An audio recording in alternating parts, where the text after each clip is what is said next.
అనాహతనామ్ని దేశే. హృదయంలో అనాహత చక్రము అని ఒకటి ఉంది అని యోగ విద్య పారంగతులైన వాళ్ళు కనుక్కొని చెప్పారు. అనాహతము అంటే శబ్దానికి అర్థం ఏమిటంటే ఒకదానితో ఒకటి తగిలిస్తే ఆహతం. ఈ చేతిని ఈ చేతితో కొడితే దీన్ని ఆహతం అంటారు. అట్లా కొట్టినప్పుడు ఒక ధ్వని వస్తుంది. కానీ అలా కొట్టకుండా వచ్చేటువంటి నాదం ఒకటి ఉందిట, దాన్ని అనాహత నాదం అంటారు.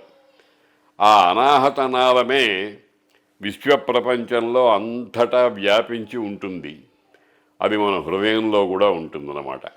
అనాహతనాంని దేశే నాదాత్మనా పరిణతం. అది ఒక విధమైనటువంటి నాదము అనే స్వరూపంతో మార్పు చెందింది అవుతుంది.